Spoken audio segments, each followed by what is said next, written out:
Welcome back to Live to Ride. In this episode, we've got one of the liveliest on the EWS series.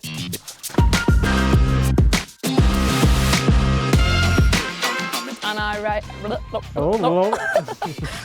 My name is Bex Barona. I'm an EWS racer and I'm based in the Peak District. Before we get started, I have to say a massive thank you to Ibis Bikes. They sponsor Bex, and with the team, they race all the Enduro World Series events. And with a summer without racing, Bex has had to keep herself busy building trails and making YouTube content through her channel Gowaan Girls. Summer has consisted of seeing British summer, which makes a change, usually all around the world racing. So it's been nice to see dry trails in Britain. Lockdown got announced on the Sunday, and I think on the Sunday night we just all were like, right, we're locking down together. I'd have pulled my hair out being on my own, but like being with Chloe and Marth has just been like perfect. We've been doing loads of YouTube content and stuff, which has been super fun, like lots of filming. And then my second favourite thing to mountain biking is digging, so just taken all the time to just dig more and more trails, which has been fun. You don't want to ride anywhere but the centre of this bridge because basically they're pretty wobbly if you stand on the side, so. Never built anything like this before and it's quite fun carrying all the wood up. Well, I say fun. We tried one technique where it's like strapped to my back and I pretty much snapped all my vertebrae and then put it on my handlebars and kept lugging it up in little sections. Hopefully it lasts. You got some chicken wire on there, it looks pretty fun. Yeah, we did a proper job. That cost me £10 that.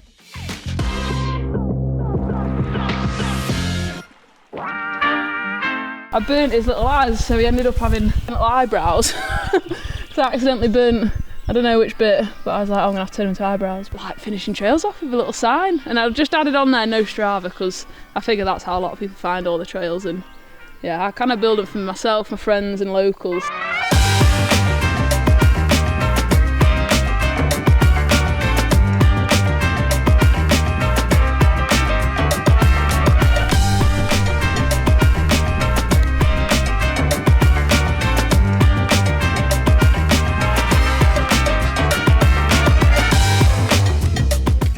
Touching up a corner because Chloe built this corner and it's basically made of air, so I'm just going to drag some good soil onto it.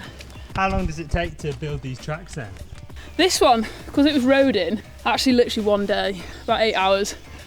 We did it all between two of us. The actual like ironing up a trail is the hardest bit, like where to put it sort of thing. So, but yeah, as you can see, once I've got on the hoe, I'm not very good at putting it down.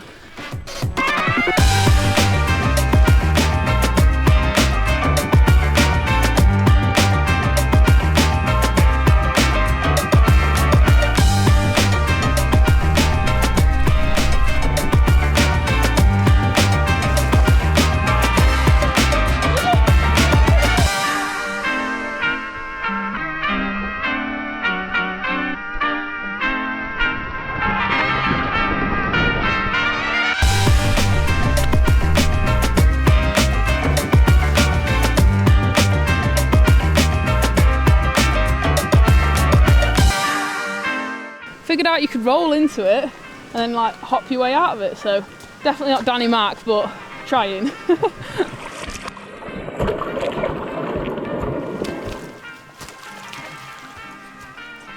Hey! Let's just dive into a little bit more about Gowaan then. Yeah, Gowaan's mine and Martha's little baby.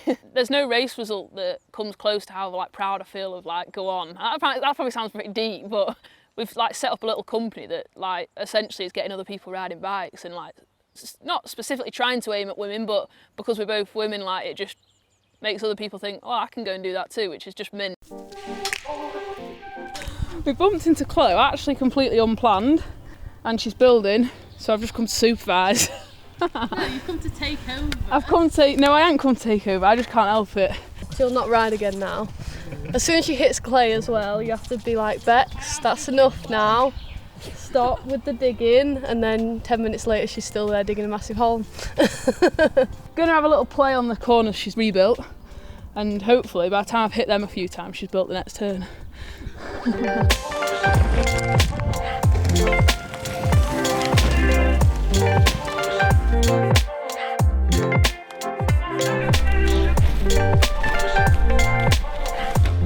Well, it's quite narrow at the moment, isn't it, this rut, but Yeah, but I am trying to do it within the space of you going up there.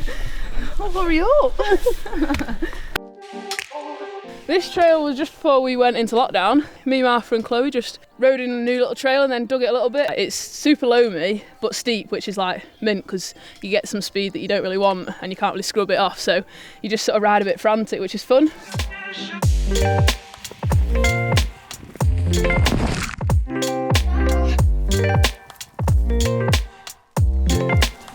You literally can't even see a trail when you look up there.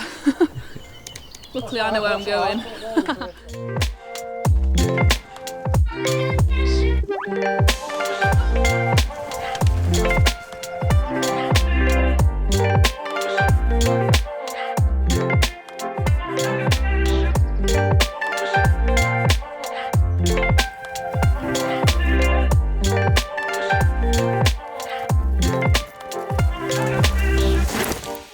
Bex, tell us about your enduro endo technique. Well, it's a technique you need when you race enduro.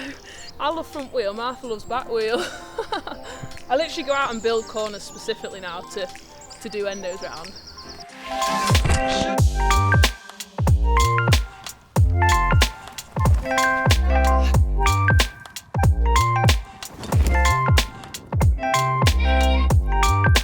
Personally, I'm probably like the happiest I've been for a long time. I think as a racer, taking that weight off my shoulders where it's not a case of like I need to sit out a season or something. Racing can be stressful at times, and there was definitely points last year when I broke my ribs when I was like wanted to throw the towel in. And I think this for me has been a perfect little break, which everyone's had to take. Like, I'm excited to go back racing as well because I know that when I'm just happy and content and being a bit more relaxed about it and less uptight about my training, definitely brings out the stronger Bex.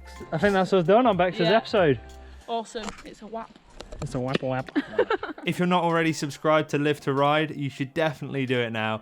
We've got a video a week scheduled for the foreseeable future, and I've been toying with the idea of doing some kind of behind the scenes tutorials, looks at how to make your very own mountain bike films. And we've got plenty more to come. Next week, downhill legend Matt Walker racing for Madison Saracen. He's been training really hard and he's really keen to get back to racing in September. But if you want to keep up to date on a day-to-day basis, you should definitely head over to our Instagram, where before each shoot, we give you the opportunity to ask the rider any question you want, as well as loads of behind-the-scenes shots. A raw video, which is just the raw riding from each episode, goes onto our Instagram TV. So if you've made it this far, thank you very much. We'll see you in the next one.